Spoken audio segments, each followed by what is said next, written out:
Black water के बारे में हमने इससे पहले बहुत बार बहुत कुछ बताया है। अपनी प्रीवियस वीडियो में ब्लैक वाटर के बारे में बहुत कुछ बताया है, लेकिन आज उसके बारे में बताते हैं कि उसकी शुरुआत कैसी हुई और उनका बुनियादी काम क्या है, दुनिया में उन्होंने किस तरह कंट्रोल कर रखा है और लोगों को इसका पता भी नहीं है। सबसे पहले हम बताते हैं कि उसकी शुरुआत कहाँ से हुई। उसकी शुरुआत 1997 को हुई और अमेरिका के एक स्टेट कैरोलिना नामी एक जगह है, वहाँ पर हुई।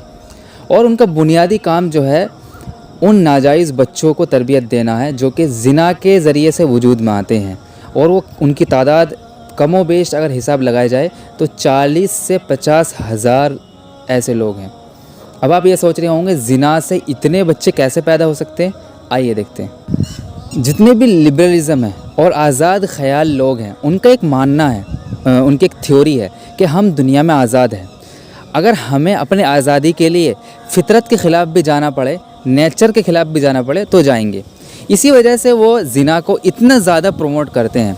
यानी कोई किसी के साथ आज़ाद ख़याली के तौर पर कुछ भी करे, उनको उनसे कोई टेंशन नहीं है, बस जो भी उनके ख़िलाफ़ है वो उनके ख़िलाफ़ है। अब इससे ये तो पता चल गया कि ज़िना इतना आम हो चुका है, लेकिन इतना पता नहीं कि उसका रेशो कितना है। रेशो अगर हमने हिसाब लगाया है कि 1 घंटे में अमेरिका के अंदर 1 घंटे में 200 से ज़्यादा ज़िना होते हैं। अब आप इसका अंदाज़ा लगा सकते हैं किस कदर ज़िना होते हैं।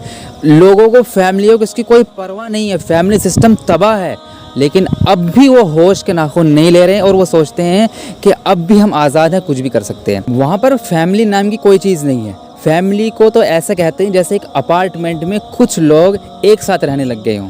क्यों? इसलिए कि वहाँ पर पेरेंट्स अपने बच्चे को ना डांट सकते हैं, ना ही किसी बारे में कह सकते हैं कि तुम ऐसा क्यों करते हो। क्यों? इसलिए कि वो इतना आज़ाद ख्याल है और वहाँ का लॉ भी इस चीज़ को अलाउ करता है कि वो अपने पेरेंट्स के ख़िलाफ़, अपने पेरेंट्स की कुछ भी करें, वो डांट सके, कुछ भी करें, उनके खिलाफ़ वो शिकायत कर सकते हैं, वो उनके पेरेंट्स को जेल में डाल देंगे। अब हम ये सोचते हैं कि ज़िना जो है कि एक नेचर के ख़िलाफ़ एक चीज़ है, वो लोगों ने इतना प्रमोट क्यों किया, जो कि एक छुपाए हुए काम के लिए होता था कि छुप छुप कर आदमी कर ले, लेकिन खुलेआम और अड्डे बनाए जा रहे हैं। लोग इस पर, शरीफ लोग भी इसमें मुलव्विस हैं, अपना बिज़नेस चला रहे हैं। इतना आम कैसे हुआ? इसलिए कि इसको नए नए नाम से पुकारा गया।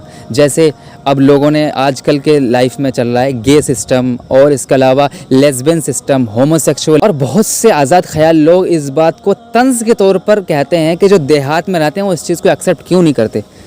अरे वो क्यों करे एक्सेप्ट? उनको ये चीज़ समझ में ही नहीं आती। क्यों? इसलिए कि वो नेचर के ख़िलाफ़ है। लेकिन पढ़े लिखे लोग होने के बावजूद भी माइंड इनका ऐसा स्टक हो चुका है, वही जो मैं कहता हूँ इतने दिनों से, कि ट्रैप जोन में इस तरह हो चुका है कि उन्हें खुद को समझ में नहीं आ रही क्या कर रहे हैं। और जो लोग इस चीज़ के ख़िलाफ़ है उनको कहते हैं कि ये देखो अपनी मर्ज़ी चला रहे हैं, हालांकि ये गलत काम करने वाले खुद अपनी मर्ज़ी चला रहे हैं और दूसरों को इस चीज़ का ब्लेम देते हैं। एक वक्त था कि अगर कोई गलत काम करता था, लोग कहते थे कि ये पढ़ा लिखा नहीं है, इसको यहाँ से, हमारे सोशलिज्म से इसको दूर ले जाओ, हमारे सोसाइटी से इसको दूर ले जाओ, ये हमारे यहाँ रहने लायक नहीं है।